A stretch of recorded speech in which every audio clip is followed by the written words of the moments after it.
A poor 7-year-old girl, barely dressed, offered a crumpled drawing to the very rich woman. "This is for your sadness," she whispered. The woman, surrounded by luxury, felt a strange tug. "Before we begin, leave a comment telling us which city you're watching from. And at the end, don't forget to rate this story from 0 to 10. Enjoy the story." The grand hall of Evangeline Beaumont's mansion wasn't merely a room. It was a testament to inherited opulence, a vast, echoing cathedral of wealth. Sunlight, a rare visitor to the deeper recesses, struggled to penetrate the heavy, brocade drapes, filtering instead through a colossal stained-glass window depicting a mythical hunt. It cast fragmented patterns of ruby, emerald, and sapphire across the polished marble floor, which gleamed like a dark, silent river. Every surface whispered of old money and an even older sorrow. The air itself felt heavy, not with the clinging dust of disuse, but with the palpable presence of an unspoken, profound grief that had settled into the very fabric of the house. Evangeline, a woman whose name itself evoked a sense of grand, almost ethereal beauty, moved through this magnificent tableau like a ghost. Her designer gowns, masterpieces of silk and lace, barely rustled as she drifted from one antique armchair to another, never truly settling. Diamonds, each stone a small fortune, adorned her slender fingers and neck, catching the refracted light, yet they seemed to reflect no joy back into her eyes. Those eyes, once a vibrant blue, were now muted, like a forgotten canvas, perpetually veiled by a distant, lingering ache. On this particular morning, the silence of the vast room was broken only by the deliberate, metronomic tick-tock of a grandfather clock, its ornate face depicting the steady, relentless march of time that Evangeline herself wished would simply halt. She sat, as was her custom, at a breakfast table designed for a dozen, yet she was utterly alone. A silver cloche, removed moments before by a silently efficient housemaid, revealed a platter of untouched pastries. Delicate croissants, glistening fruit tarts, and flaky pain au chocolate, each a tiny work of art. Beside them, a porcelain teapot emitted a faint wisp of steam, the scent of Earl Grey, usually so comforting, now simply an inert presence in the sterile air. Her gaze, typically fixed on nothing, was today transfixed by the condensation forming on the crystal water glass, a tiny, fleeting cloud in her otherwise stagnant world. She felt less like a woman inhabiting a home and more like an exhibit in her own personal, gilded museum. Every object, from the priceless Renaissance tapestry adorning one wall to the hand-carved mahogany desk in the corner, felt cold, unfeeling, devoid of the warmth that a vibrant life could imbue. They were relics of a past that now only served to underscore the barrenness of her present. Evangeline's profound sadness wasn't a sudden storm. It was a perpetual, overcast sky. It had crept into her life years ago, slowly at first, then consuming everything in its path. It had stolen the laughter from her throat, the sparkle from her eyes, and the purpose from her days. She had retreated into the mansion, a fortress against the world, allowing her wealth to insulate her from any further pain, but in doing so, she had also walled herself off from any potential joy. Her mornings were a ritual of emptiness. Wake, dress in exquisite clothes she barely registered, descend to the grand hall, and sit in silent vigil with her untouched breakfast and her ever-present grief. The staff, expertly trained, moved like shadows, anticipating her every unspoken need, yet never daring to intrude upon the quiet sanctity of her sorrow. They understood, implicitly, that Mrs. Beaumont was to be left undisturbed in her magnificent cage. Sometimes, a memory would flicker, a brief, sharp pang in the dull ache. A burst of childish laughter, a specific scent of spring rain, the warmth of a hand in hers. But she would quickly push it away, for the brief illumination only made the surrounding darkness seem even more profound. What was the point of memories if they only served to highlight what was lost? Her existence had become a luxurious form of self-imposed purgatory, a waiting game for something, anything, to break the monotony of her despair. She yearned for change, yet dreaded it, fearing that any disruption would only bring further pain. And so, the days bled into weeks, weeks into months, each one a carbon copy of the last, trapped in the relentless tick-tock of the grandfather clock, a prisoner of her own immense, isolating fortune. The massive oak doors of the Beaumont mansion were not merely entrances, they were fortresses. Carved with intricate heraldic symbols, heavy with iron studs, and polished to a lustrous, dark sheen, they stood as imposing sentinels guarding the private sorrow within. Usually, they were hermetically sealed, opened only by the command of a liveried footman, or to admit discreet deliveries through a smaller, equally fortified side entrance. Today, however, a rare lapse in vigilance had occurred. A large delivery truck, laden with exotic flowers destined for Mrs. Beaumont's private conservatory, had temporarily occupied the attention of the two burly security guards posted at the main gates. Their backs were turned, their voices low as they directed the careful maneuvering of the vehicle, leaving the grand entrance ajar by a tantalizing, almost imperceptible sliver. Through this narrow breach, a sliver of the bustling city outside bled into the hushed sanctity of the hall. The cacophony of Madrid, usually a distant murmur, suddenly felt closer, the blare of a taxi horn, the excited chatter of street vendors, the distant clang of a tram, and the myriad scents of exhaust fumes, churros, and damp stone. For a moment Mrs. Beaumont, lost in her melancholic reverie, thought it was merely the wind, a capricious draught disturbing the static air of her gilded cage. Then, a shadow, impossibly small, detached itself from the sliver of light and slipped through the opening. It was a girl, no older than 7. Her form so slight she seemed almost translucent in the vastness of the hall. Her clothes were a testament to her circumstances.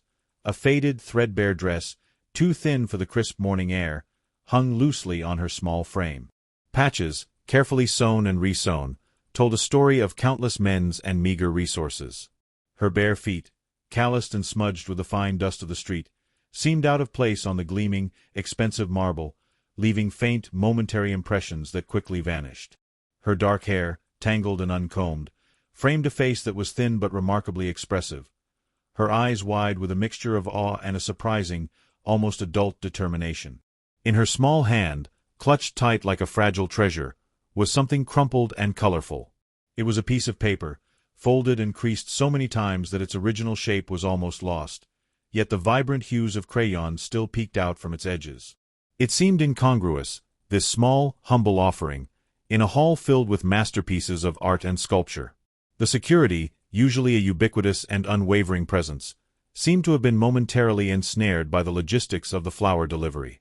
The rhythmic thud of large crates being unloaded and the focused murmuring of instructions from the guards kept their attention diverted from the easily overlooked breach.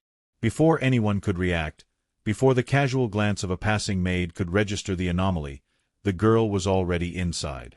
She moved with a surprising swiftness and an almost silent grace for one so small, as if propelled by a singular, urgent purpose. Her journey across the expanse of the marble floor was swift but not without its moments of wide-eyed wonder. Her gaze darted from the towering, ornate pillars that seemed to scrape the ceiling, to the gleaming suits of armor standing like silent sentinels, to the huge, unfathomable paintings that covered entire walls. Each step was a small adventure, a passage deeper into a world utterly alien to her own. The air inside felt different, cooler, scented faintly with beeswax and old money, a stark contrast to the gritty, lively, and often harsh smells of her own neighborhood just a few blocks away. The silence, too, was profound, a weighty stillness that made her own hurried breathing sound loud in her ears. Yet, despite the intimidating grandeur, her focus remained steadfast. She had seen the elegant lady often, through the tall, wrought-iron gates of the mansion, glimpsing her in her luxurious car or through the large windows of her private sitting room. She had also seen the shadow that seemed to cling to the woman, even from a distance, a sadness that transcended wealth and privilege. And in her young, empathetic heart, Lily had felt a strong, undeniable urge to offer what little comfort she possessed. Her destination was Mrs. Beaumont's ornate chaise lounge, a plush velvet creation that seemed to swallow the already small woman. Lily approached it directly, a tiny, determined voyager completing her improbable journey. No alarm was sounded, no interception made. The girl was simply there, suddenly materializing before Mrs. Beaumont's very eyes, her small presence a vivid, vibrant splash of defiance against the muted grandeur of the hall. It was as if, for that fleeting moment, the immense wealth and formidable security of the Beaumont estate had simply ceased to exist, rendered invisible by the pure, unadulterated intent of a 7-year-old girl with a crumpled drawing. The girl's eyes, the color of rich earth and remarkably clear, met Mrs. Beaumont's across the short span of polished marble. There was no fear in them, no hesitation, only a profound, almost ancient empathy that seemed utterly out of place on such a young face. It was as if Lily possessed an innate understanding of the deep-seated sorrow that permeated Evangeline's existence, an insight that adults, even those closest to her, often failed to grasp. This wasn't the tentative, hopeful gaze of a child seeking alms, nor the curious stare of a trespasser. It was the direct, unblinking gaze of someone who saw past the diamonds and silk to the raw, aching heart beneath. With a hesitant stretch of her arm, thin and surprisingly steady, Lily offered the crumpled paper. The gesture was simple, yet it held an immense weight, a silent proposition of comfort. Evangeline, her usual composure fractured by the sheer audacity and intimacy of the moment, felt a jolt. Her world, meticulously ordered and insulated, had been breached not by force, but by a whisper. "This is for your sadness," Lily murmured, her voice a reedy whisper that somehow carried with startling clarity through the echoing vastness of the hall. It wasn't a question or an offer of help, but a statement of purpose, delivered with an unwavering conviction that defied her ragged appearance. Evangeline was startled. Her heart, a weary muscle she often ignored, gave a strange, unexpected thump. No one had ever addressed her sadness so directly, so unflinchingly. Others tiptoed around it, spoke of her quiet nature, or her need for privacy. Servants moved with hushed reverence. Guests offered sympathetic, fleeting glances. But this child, this slip of a girl, had named it, acknowledged it, and now, astonishingly, was offering her a gift for it. The sheer boldness of it, combined with the child's evident innocence, rendered Evangeline speechless. Her initial instinctual reaction, honed by years of living in a guarded bubble, was to dismiss the girl, to summon security, to have her gently but firmly escorted out, back to the world from which she had so improbably emerged. The thought flashed through her mind, cold and efficient. This was a breach of privacy, a security lapse. Such things were unacceptable in the Beaumont household. Yet, the words remained unsaid. Her tongue felt heavy, rooted to the roof of her mouth. The reason for her paralysis lay not in fear or anger, but in the child's gaze. Lily's eyes, fixed on Evangeline's, held a depth that belied her years, a profound, innocent empathy that disarmed Evangeline completely.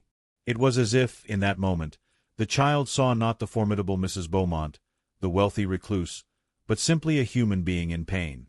It was a raw, unadorned connection that bypassed all the societal constructs and barriers Evangeline had meticulously built around herself. She had spent years perfecting the art of emotional detachment, building walls so high that even she struggled to remember what lay beyond them. But Lily, with her simple statement, had found a crack, a tiny fissure in the carefully constructed facade.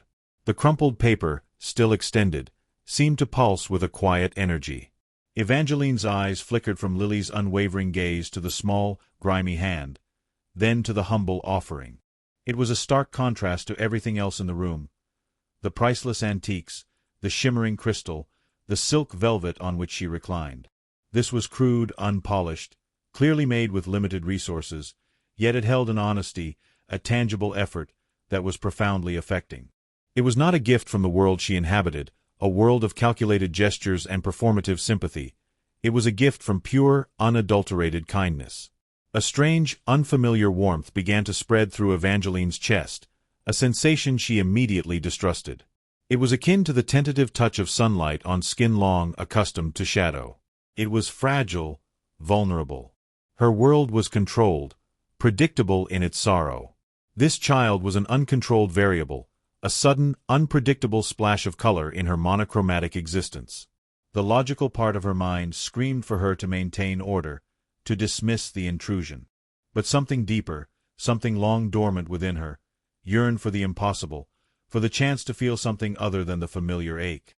The silence stretched, punctuated only by the clock's steady ticking.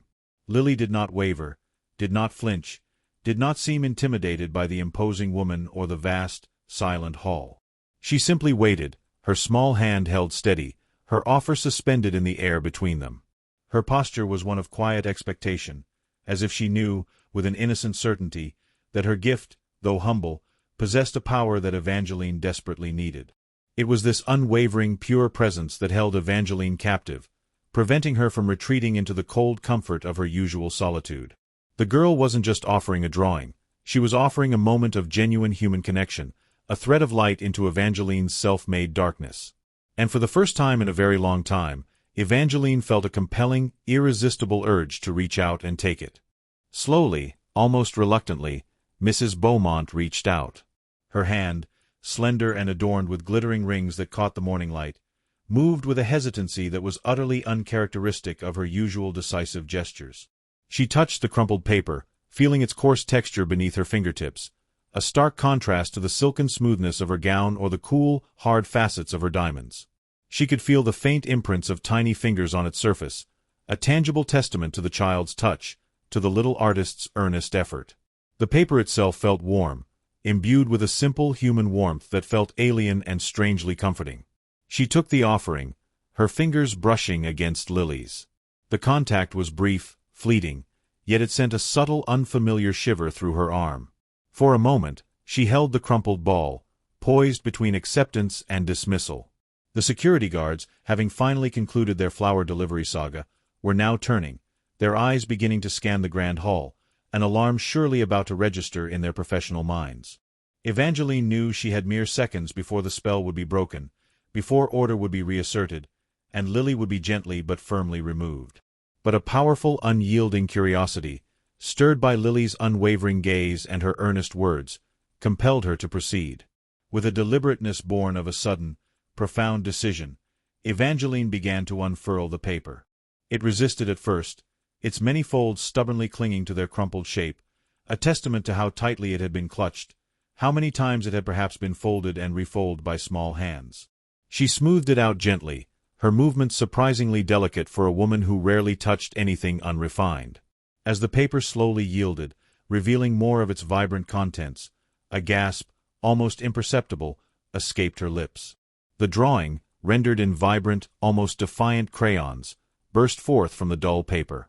It was a sun, a wildly joyful, oversized sun that dominated the page. Its rays, thick and enthusiastic, radiated in brilliant yellows and fiery oranges, spilling outwards with an unbridled energy that seemed to leap off the page. The yellow was the kind of blinding, pure yellow found only in a child's imagination, a color so intense it felt like a shout of pure happiness. The oranges were like embers, burning with a joyous warmth. There was no subtlety, no shading, just raw, unadulterated color, applied with a fearless hand. Below this exuberant sun, a figure stood, crudely drawn but undeniably happy. It was a stick figure, perhaps, but one imbued with a surprising sense of life. Its arms were flung wide, as if embracing the sky, and a wide, beaming smile stretched across its simple face. Above its head, arcing across the top of the page, was a rainbow, a glorious, imperfect arc of red, orange, yellow, green, blue, indigo, and violet, each band a bold, distinct stripe of color. It was a rainbow drawn with the certainty of a child who believes utterly in magic, not the fading, ethereal arc seen after a summer storm, but a promise made tangible. The entire composition was childlike, imperfect, innocent. The lines wobbled slightly, the colors occasionally bled beyond their borders, and the figures lacked any anatomical accuracy. Yet, it pulsed with a raw, unadulterated joy that felt utterly incongruous with the subdued, dignified grandeur of Evangeline's surroundings. Her grand hall was a symphony of muted tones, cream, gold, deep mahogany, and antique rose. The drawing was a cacophony of primary colors, a shout in a whisper. It was unrefined, unsophisticated, and utterly out of place. And yet, it was precisely this jarring contrast that made it so powerfully compelling. Evangeline stared at it, her mind struggling to reconcile the sophisticated beauty of her mansion with the raw, simple beauty of the child's art. The drawing was a window into a world she had long forgotten, a world where happiness was depicted with such fervent, uncomplicated strokes. It was a world devoid of the complexities and heartaches that had shadowed her own. Here was a sun that truly shone, a figure that truly smiled, a rainbow that truly promised. It was a pure, unfiltered expression of joy, a stark counterpoint to the profound sorrow that had become Evangeline's constant companion. Her breath hitched slightly. The vibrant colors seemed to hum, almost vibrate in her hands, as if channeling the boundless energy of the child who had created them. She felt a profound sense of disruption, as though a single, brightly painted stone had been dropped into the still, dark pool of her existence, sending ripples across its stagnant surface. This wasn't just a drawing. It was an invitation, a challenge, a tiny, defiant spark against the overwhelming gray of her life. She looked up from the paper, her gaze once again finding Lily's, the small girl still standing before her, a beacon of unexpected light in her silent, opulent hall. A strange tug, a sensation utterly alien to Mrs. Evangeline Beaumont, pulled at something deep within her. It wasn't the familiar, suffocating grip of sorrow, nor the dull ache of profound loneliness. This was different, a delicate tremor, like a single note struck on a forgotten instrument. It was a flicker of something else. Hope. No, that word felt too grand, too terrifying. Perhaps it was simply a spark of recognition, a faint echo of a self she had long buried beneath layers of grief and isolation. The drawing pulsed in her hand, its vibrant yellows and oranges a defiant contrast to the muted elegance of her attire and the somber grandeur of the hall. It was simple, yet it pulsed with a raw, unadulterated joy that felt alien and almost painful in its stark contrast to her own desolation. Her life was a carefully constructed tableau of exquisite sorrow, every detail meticulously placed. This drawing, crude and earnest, was a chaotic splash of primary colors, a disruption she had neither sought nor expected. She looked from the radiant sun and the smiling stick figure on the page to Lily, who stood before her with quiet expectation. The child's eyes, still wide and unblinking, held a mirror to Evangeline's own initial confusion, but also a profound, innocent empathy. Lily wasn't demanding anything. She was merely observing, waiting for a response to her heartfelt offering.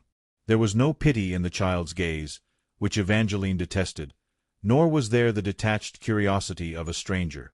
There was only a pure, untainted understanding that resonated with a part of Evangeline's soul she believed had long atrophied. Evangeline's mind raced, a rare flurry of activity in its usually stagnant depths. Her initial reaction, the one drilled into her by decades of being Mrs. Evangeline Beaumont, the formidable socialite and wealthy heiress, was to assert control. This was a security breach. A child, a poor one at that, had slipped past her meticulously trained staff. The protocol was clear: gently but firmly escort her out, perhaps offer a small sum to soothe any ruffled feathers, and then tighten security. Her logical brain, a well-oiled machine for managing her vast estate and insulated life, began to formulate the instructions. But then, a subtle shift occurred. The logic, usually unassailable, encountered resistance. The image of the bright, defiant sun, so unapologetically joyful, warred with a cold, sterile elegance of her surroundings. The child's simple words, "This is for your sadness," echoed in her ears, a direct challenge to the unspoken rules of her insulated world. No one, not even her closest confidants, dared to name her sorrow so boldly. They skirted around it, spoke of her quiet disposition, her need for solitude. But Lily, with the unburdened directness of childhood, had simply seen it and offered a remedy. A discreet cough from the entrance broke her reverie. Mr. Henderson, her imposing head of security, was just entering the main hall, his face already a mask of apology and concern as his eyes swept the scene. He had clearly just noticed the small, unauthorized figure standing before his employer. His hand was already reaching for his earpiece, no doubt preparing to summon additional staff to swiftly and efficiently rectify the situation. The brief, improbable encounter was about to end. The moment of raw, unexpected connection, a fleeting spark in Evangeline's desolate life, was about to be extinguished. An impulse, sharp and sudden, surged through Evangeline. It was an urge she hadn't felt in years, a defiance of the rigid order she had so carefully constructed. Her life was meticulously planned, every day a predictable cycle of solitary rituals. This child was an anomaly, a wild card, a tiny, vibrant disruption. And for some reason, Evangeline didn't want the disruption to end. Not yet. She looked from the determined set of Mr. Henderson's jaw to Lily's small, trusting face, still watching her with innocent patience. The little girl seemed oblivious to the imminent intervention, still focused entirely on the woman before her. It was a pure, unadulterated interaction, untainted by the complex dynamics of power or expectation. And in that precise, critical moment, Evangeline made a spontaneous decision, one that would ripple through the very foundations of her meticulously ordered existence. It was a choice born not of logic or duty, but of that strange, compelling tug in her chest. Her voice, usually soft and melodious, suddenly rang with an unexpected authority that cut through the silence of the vast room. "Wait," she commanded. The single word, though softly spoken, echoed with an unyielding power. Mr. Henderson, mid-stride, froze. His eyes, initially fixed on the child, snapped to Evangeline, a mixture of surprise and confusion replacing his professional concern. Lily, too, blinked, her head tilting slightly, her gaze unwavering, as if sensing the profound shift in the air. The grand hall, for the first time in what felt like an eternity, held its breath, awaiting the unfolding of a moment that defied all its established rules. Evangeline Beaumont had just made a choice that would forever alter the trajectory of her own life, and perhaps the life of the small, courageous girl who stood before her. "What's your name, little one?" Mrs. Beaumont asked, her voice softer now, the words emerging with a gentleness she hadn't realized she still possessed. The sharp edge of command from moments before had entirely dissipated, replaced by a tentative curiosity. Her tone, usually reserved and distant, held a fragile warmth, like sunlight breaking through clouds. She knelt slightly, a slight bend of her knees that was an uncharacteristic concession to the child's small stature, bringing her closer to Lily's eye level. This simple act, so natural for anyone else, was a profound shift for Evangeline, who rarely lowered herself from her regal posture. The girl's eyes, wide and luminous, brightened visibly at the direct question, as if a switch had been flicked. A small, shy smile, radiant in its innocence, graced her lips, crinkling the corners of her eyes. "Lily," she said, her voice a soft, clear whisper that seemed to fill the vast hall with an unexpected melody. The name was simple, pure, echoing the spirit of the child herself.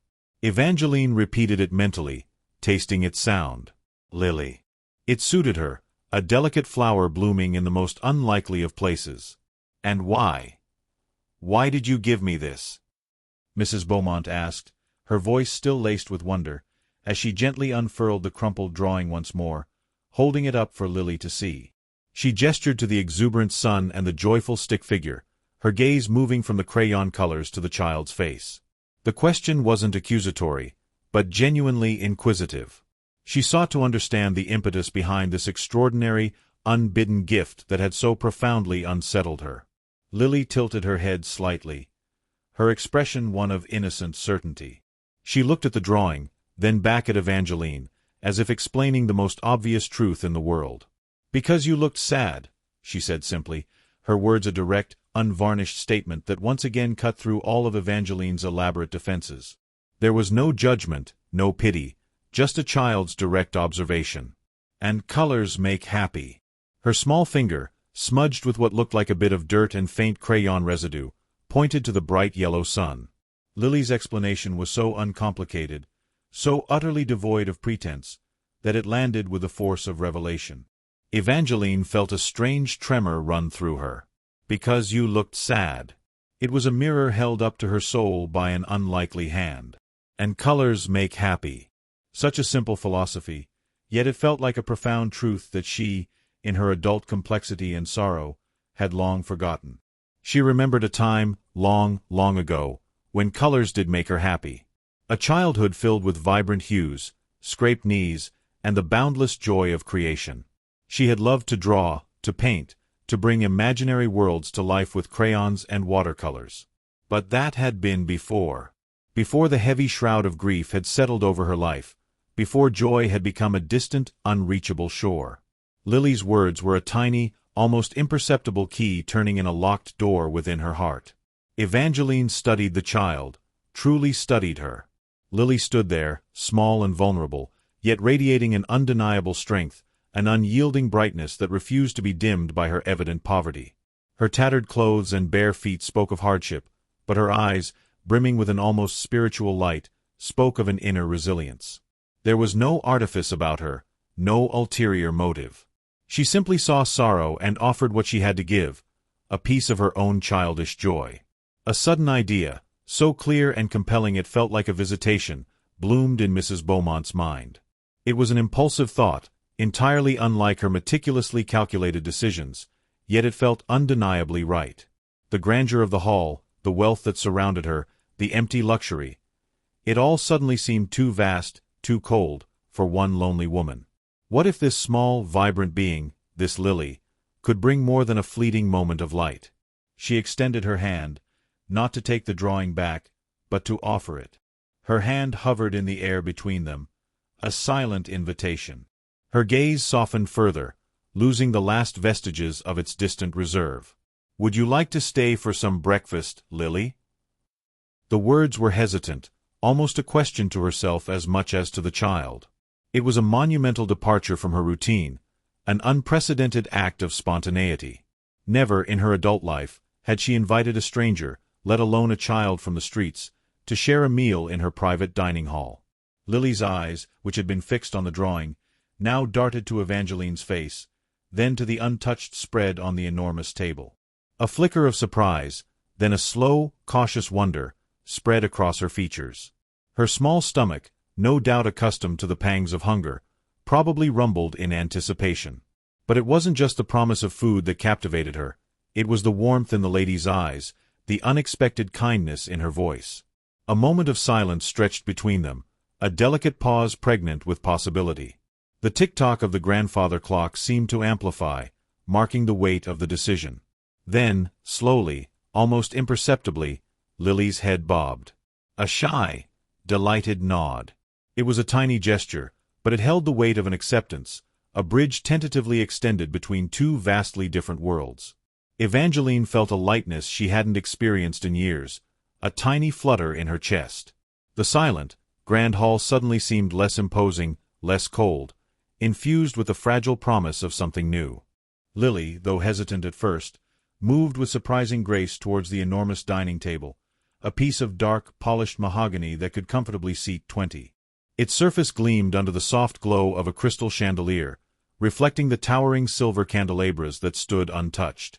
The table was laden with an array of breakfast items that Lily had only ever dreamed of: golden, flaky croissants piled high in a wicker basket, glistening bowls of fresh berries, strawberries, blueberries, raspberries, looking like scattered jewels, thick slices of cured ham, delicate cheeses, and an assortment of sweet jams in tiny glass pots. Her small stomach, which had grown accustomed to a persistent, dull ache, gave a happy rumble audible only to herself. She climbed onto one of the impossibly tall, velvet-upholstered dining chairs, her bare feet dangling far above the floor. Evangeline watched her, a tiny, almost imperceptible smile playing on her lips. It was a genuine smile, a fragile bloom on a landscape of desolation, something her staff hadn't seen in years. She poured Lily a glass of freshly squeezed orange juice, its vibrant color a stark contrast to the Earl Grey in her own untouched cup. Lily, with the uninhibited enthusiasm of a child finally given permission to indulge, devoured the pastries. She bit into a croissant with gusto, crumbs showering down onto the pristine white tablecloth, a small act of delicious rebellion against the room's formal silence. Evangeline watched, fascinated. There was something profoundly captivating in Lily's unself-conscious joy, a stark counterpoint to the careful, restrained existence Evangeline had cultivated. She found herself mesmerized by the simple sight of a child enjoying a meal, a scene that had been absent from her life for far too long. As Lily munched, her cheeks full, she began to talk. Her voice, initially a whisper, grew bolder with each bite of pastry. She spoke of her grandmother, Abuela Elena, who was old and tired but had hands that could coax miracles from the smallest patch of soil. She spoke of their tiny, sun-drenched apartment in a bustling working-class neighborhood just a few blocks away, a world away from the quiet grandeur of the mansion. She described the sounds of her street, the street vendors calling out their wares, the music drifting from open windows, the laughter of children playing in the narrow alleys. Her words painted a vivid picture of a life rich in community and simple pleasures, even if it was poor in material possessions. Evangeline listened, truly listened, for the first time in what felt like an eternity. She found herself asking questions, gentle prompts that encouraged Lily to continue. She learned that Lily didn't go to school consistently, often helping her grandmother with odd jobs or foraging for scrap materials to sell. Despite the hardships, there was no bitterness in Lily's voice, only a matter-of-fact acceptance and an abundance of spirited optimism. Then, almost imperceptibly, Evangeline found herself opening up. It started with a hesitant memory, a fleeting image sparked by Lily's talk of drawing. "I used to love to draw too," she confessed, her voice raspy from disuse, the words sounding foreign even to her own ears. "When I was a girl, just like you." She spoke of her own childhood, a distant, almost forgotten era before the weight of the world had settled upon her. She described a vibrant, imaginative young Evangeline who would spend hours in her own childhood garden, sketching flowers and birds, dreaming of faraway lands. It was a part of herself she had locked away, believing it too painful to revisit. Lily's eyes, wide with interest, encouraged her. "What did you draw?" she asked, her mouth still full of croissant. "Everything," Evangeline mused, a faint smile touching her lips. "Gardens, animals, faces. I even tried to draw the sadness sometimes, but it was too big, too gray." A shadow flickered across her features, a fleeting return of her pervasive grief. But Lily, with her pure innocence, brought her back. "But the colors can make the gray go away," she asserted, her conviction absolute. "Like the sun." She pointed to her drawing, which Evangeline had placed carefully beside her plate, a defiant splash of joy amidst the silver and porcelain. Evangeline looked at the sun, then at Lily, and felt a strange sense of kinship. They were from different worlds, separated by chasms of wealth and experience, yet in that moment they shared a common language: the understanding of sorrow and the belief in the power of color to combat it. This child, with her simple directness, had managed to bypass all of Evangeline's sophisticated defenses, piercing through to a part of her soul that had long been dormant. As Lily continued to chat about her grandmother and their life, a seed of an idea began to form in Evangeline's mind. It was a radical concept, one that challenged everything she knew about her structured existence. She saw the light in Lily's eyes, the vibrant spirit that shone despite her circumstances. She saw the unwavering devotion Lily had for her grandmother.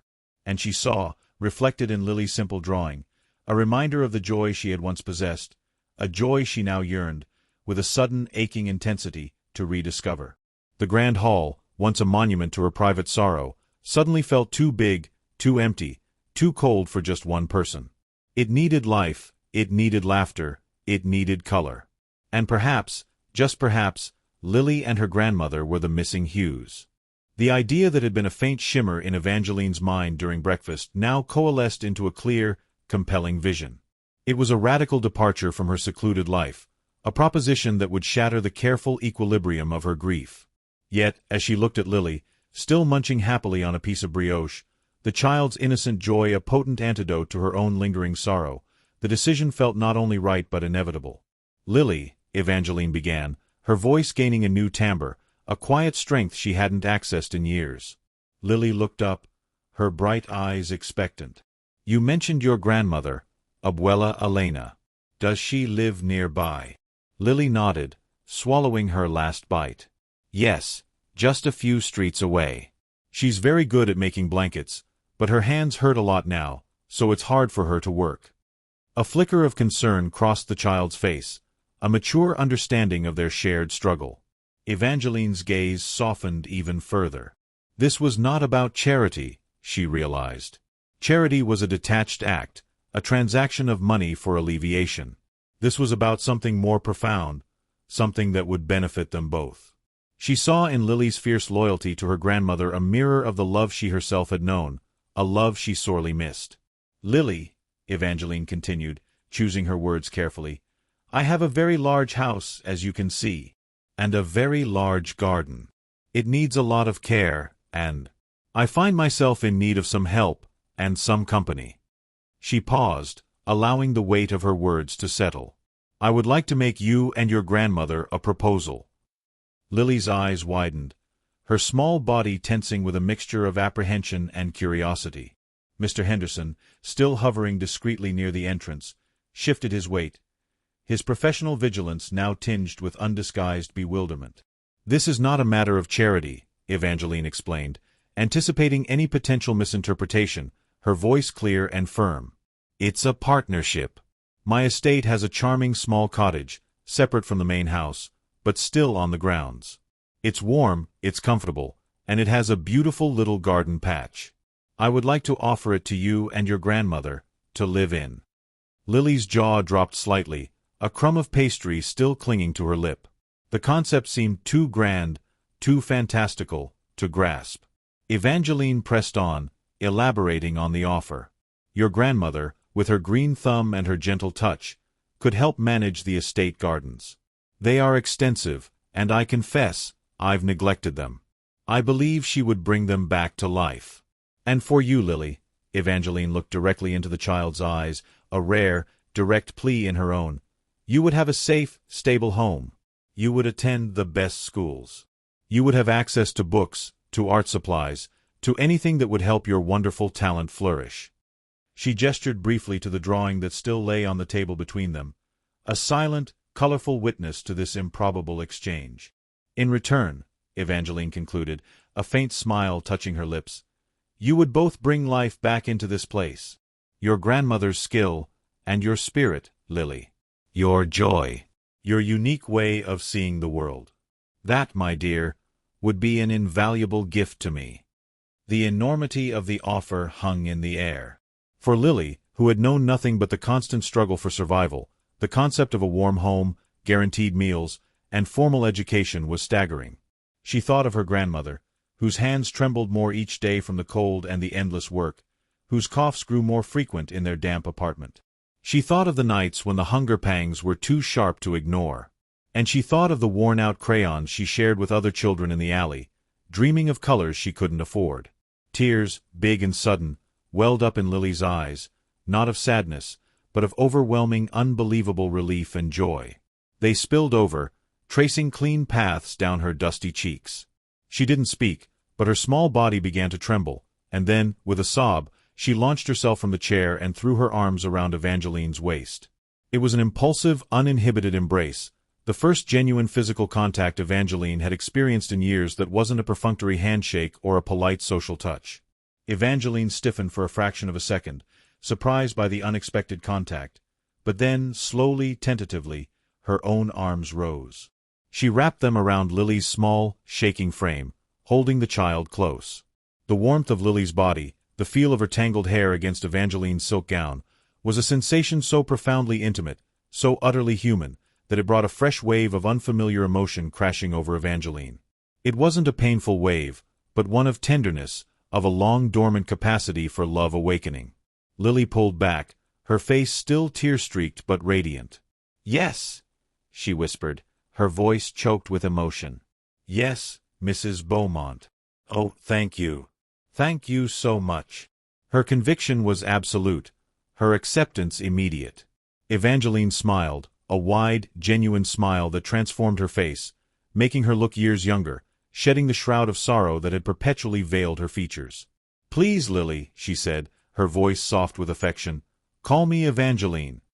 Lily nodded vigorously, already envisioning a life free from the gnawing worry of survival, a life filled with books and crayons and the vast, beautiful garden she could help her grandmother nurture. The magnificent hall, which moments ago had seemed so cold and intimidating, now felt imbued with the unexpected warmth of a future filled with hope.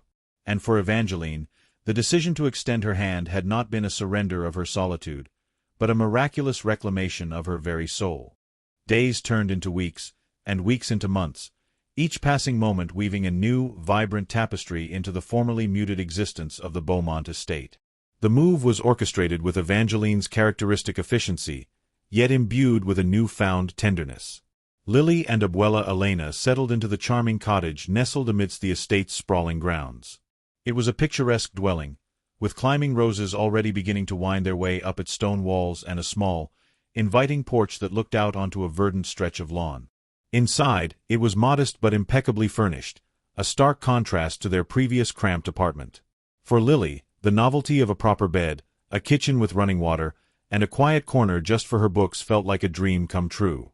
For Abuela Elena, the relief of warmth, comfort, and the absence of constant worry about rent and food was a blessing that brought tears to her weary eyes. The grand hall, once a monument to silence and solemnity, began to echo with new sounds. Most noticeably, it now resonated with Lily's laughter. It was a bright, unrestrained sound, like wind chimes catching a joyous breeze, a sound that sliced through the lingering heaviness of the air. Her small footsteps, once a hesitant whisper across the marble, now pattered confidently as she explored every nook and cranny of her new, grand home. The house, initially intimidating in its vastness, quickly became her playground.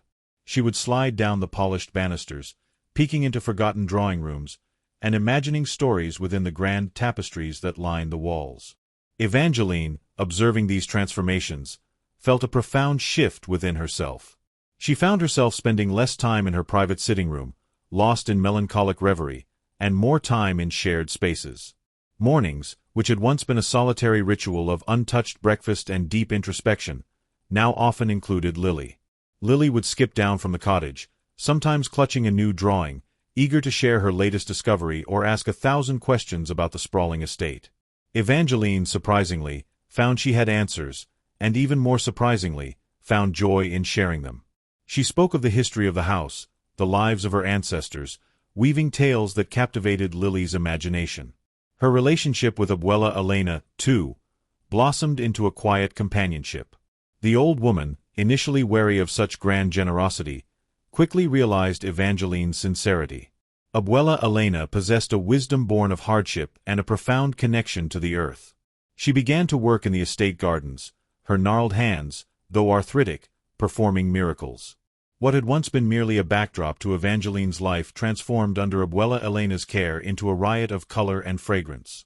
Roses bloomed with renewed vigor, neglected flower beds burst into life, and a small, thriving vegetable patch began to produce an abundance of fresh greens and herbs. Evangeline would often join her in the mornings, sometimes just watching, sometimes even helping, feeling the cool soil beneath her gloved hands, a sensation that connected her to a simpler, more grounded existence. They would talk for hours, sharing stories of their lives, finding common ground in unexpected places, building a bond forged in mutual respect and the quiet beauty of shared purpose. Evangeline even began to sketch again. It started subtly, a tentative hand reaching for a charcoal stick and a blank pad. Initially, she merely observed Lily as the child, armed with new sets of crayons and paper, would sit sketching in the sun-drenched conservatory, her tongue poking out in concentration. Then, one afternoon, Lily had looked up, a smudge of blue crayon on her cheek, and simply said, "Draw with me, Evangeline." The direct invitation, so pure and innocent, was impossible to refuse. Evangeline picked up her own charcoal, and though her first lines were hesitant and stiff, the familiar sensation of the medium on paper stirred a long-dormant part of her soul. They would sit for hours, two unlikely artists, drawing the flowers in the garden, the intricate patterns of the old tiles, or simply the expressions on each other's faces. The house, once a monument to sorrow, slowly but surely began to feel like a home. The echoing silence was replaced by the gentle hum of activity, the warmth of shared meals, and the infectious spirit of a child who found wonder in every corner of her new world.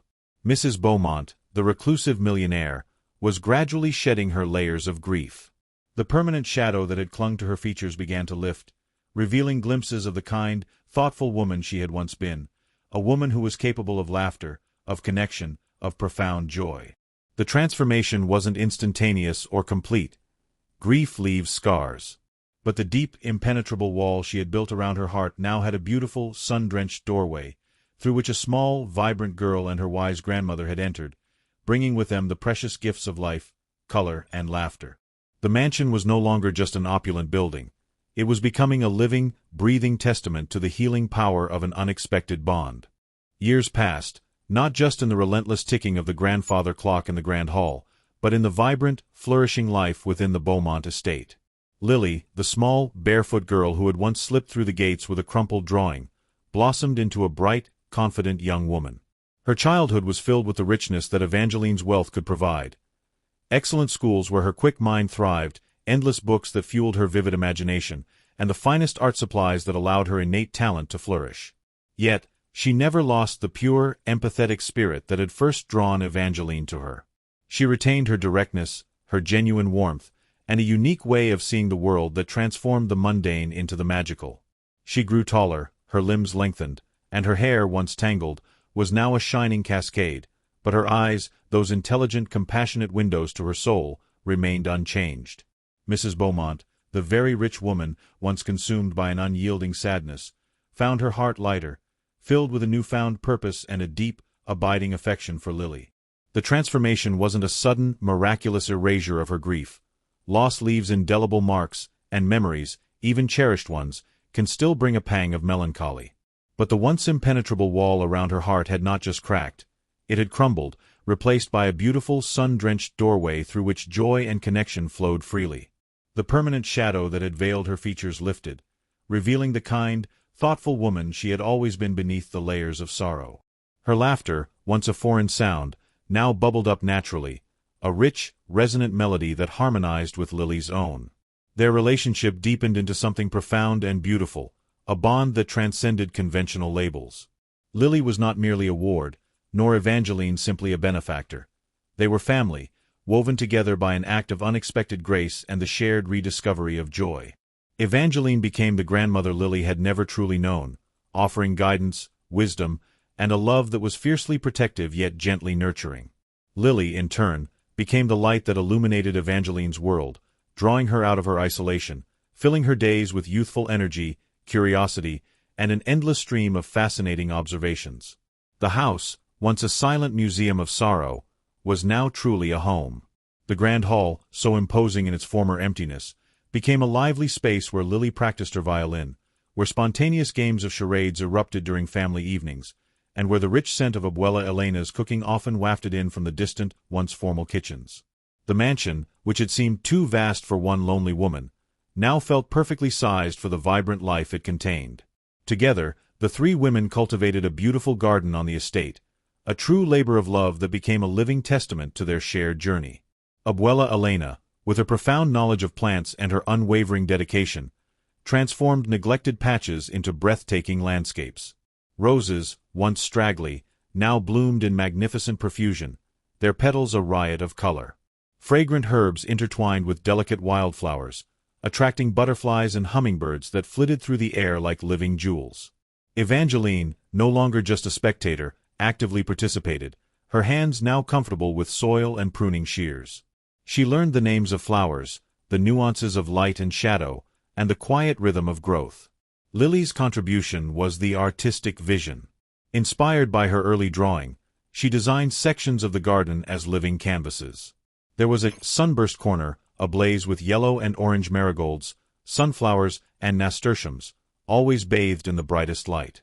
A rainbow path wound its way through beds planted with flowers in a gradual spectrum of colors, mirroring the arc she had so innocently drawn years ago.